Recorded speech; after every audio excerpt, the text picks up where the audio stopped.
Good morning, everybody. This is Diggs. It's another beautiful day out here in the Pacific Northwest, and this video is coming out a little bit late, so I apologize to all of you who were waiting for this right away at launch.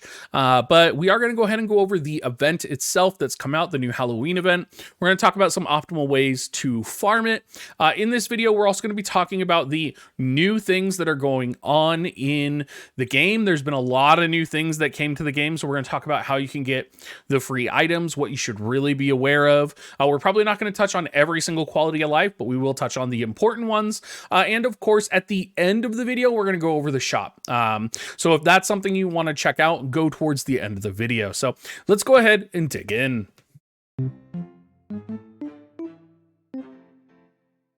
First off, let's talk about the actual event itself. Now, if you guys are not familiar, there is actually a reference list, which is in my Discord. It is also on the official webpage.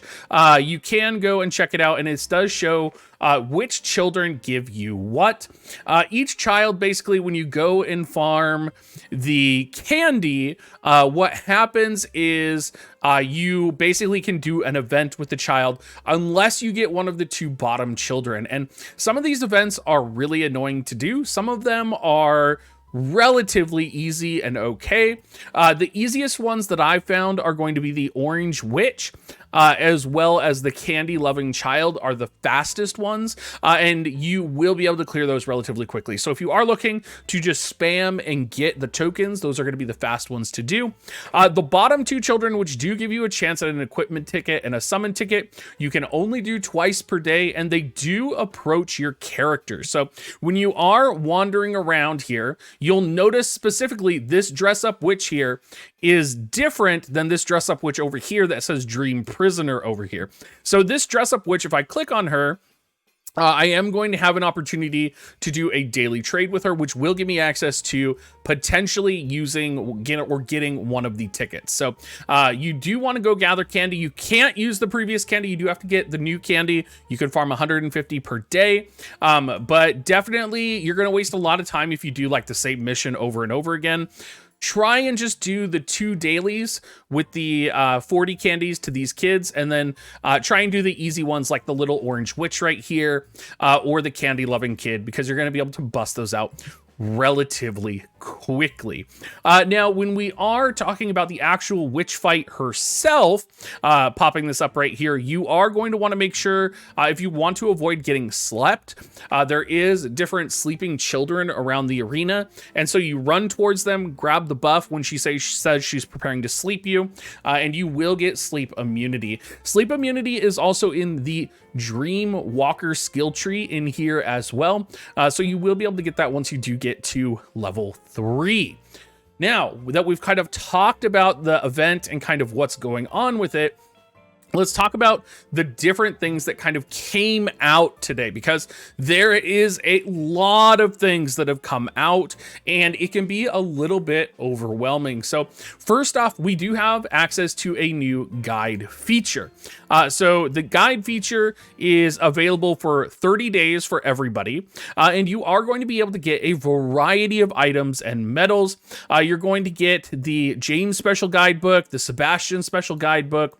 You're also going to get the Genie Guidebook, which is going to be very Lava Valley focused, and is also going to give you 2,000 of the arena medals.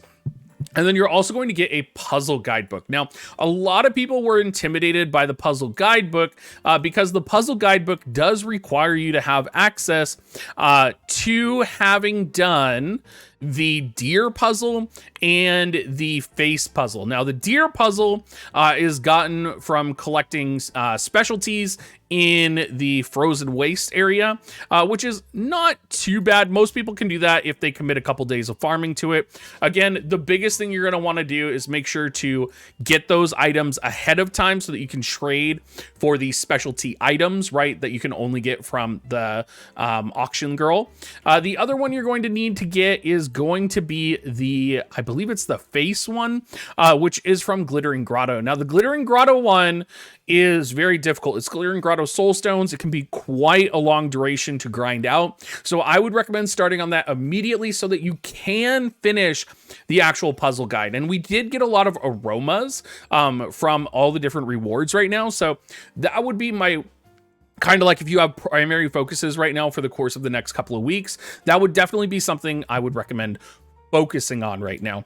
Another thing to note here as well is we did get the Giganti and the Stella puzzles, which are new. And we do also have the new Witch's Hat puzzle as well. If you do want to buy these puzzles, you do have to go to the Dominion Metal shop, and you can buy the Stella and the Giganti here for like 500 Dominion medals each.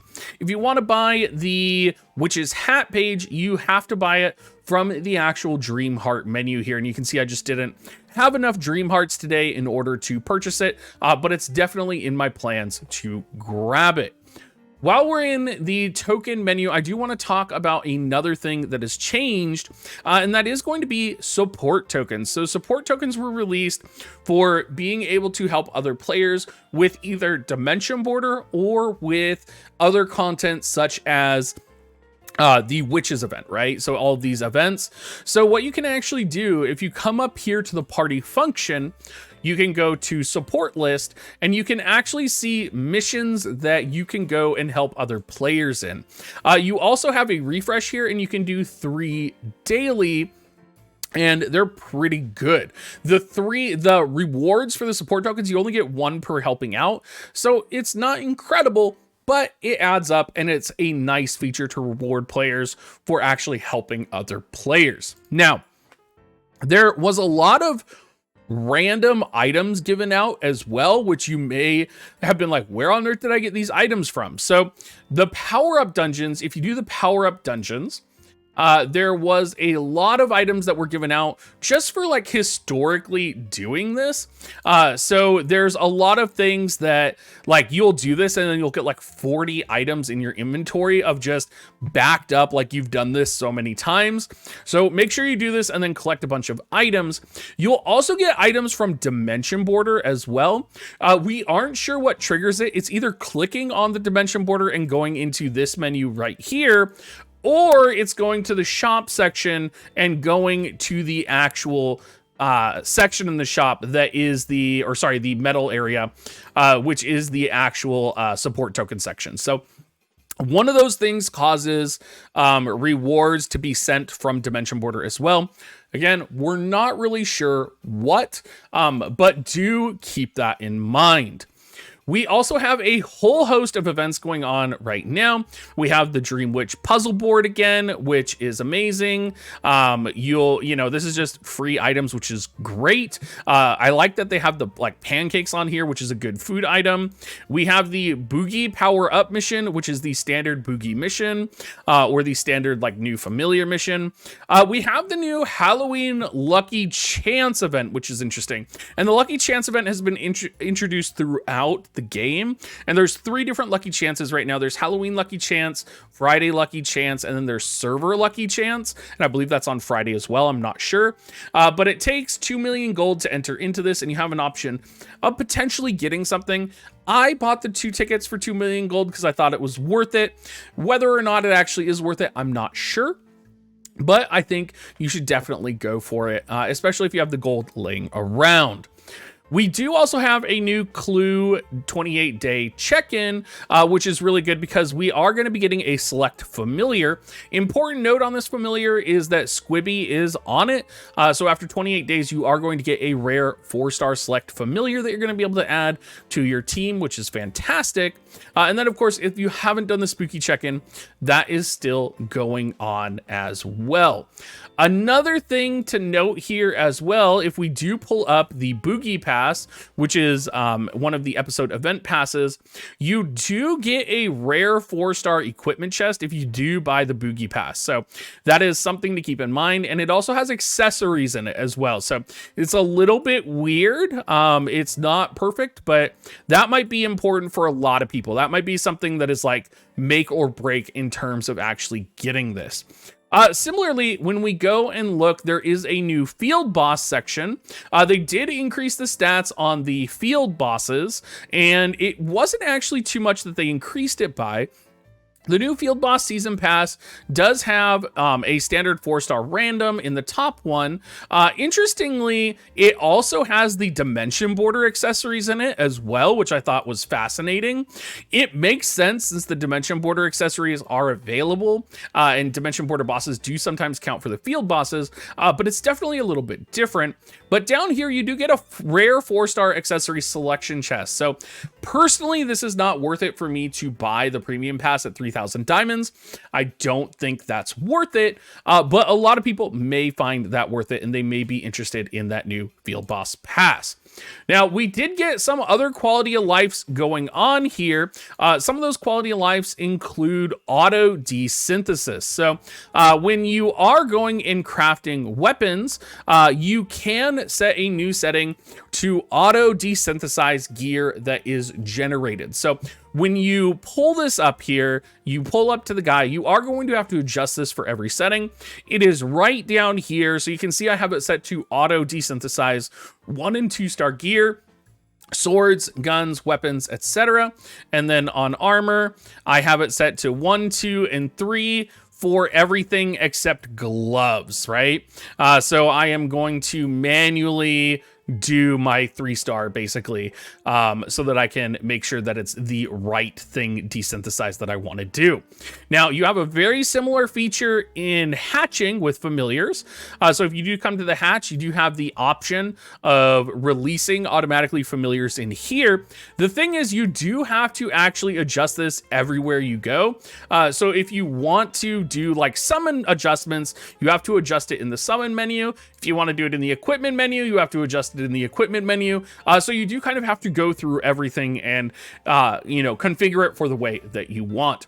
While we're also here, they did add the desert costume, and I believe they added, it might be the reality, no, it was the Otherworld street outfit. So they added the Otherworld street outfit, and they did add the desert outfit to the costumes, which is pretty cool. You still can't craft them, so keep that in mind. We still don't have access to the crafting spoons in order to finish them up. Some other things they added, they did add a Higgledy slider for maxing out your Higgledies. They also changed gems and pets. So gems are now capped at a 200 inventory. For all of them together. You can expand them very similar to pet accessories. You can expand them. I don't think it's worth it to expand at 15 diamonds each. I think you just better maintain and take care of them. But this is a feature that wasn't really asked for that we got. Very similar to the pet toy system as well. There's a new manage tab in here that is now populated and generated. Other changes that have gone on that you may not have noticed, the Kingdom store has had some renovations, and the Kingdom auction is actually really awesome right now. So let's go to the actual Kingdom auction and I'll show you.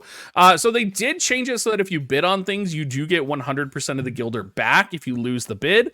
That's really awesome. And there is actually items that are good on the Kingdom auction now. So first off, let's look at the item shop. They did add weekly vintage trunks, so you can buy 3 vintage trunks. This is going to be really important. This is what you can get when you farm in PvE. This is going to give you like parry, swift movement, which I use on my rogue, exquisite sense, healing cycle, and fortify. So it gets you a variety of those, and you can get 3 of those, which is fantastic.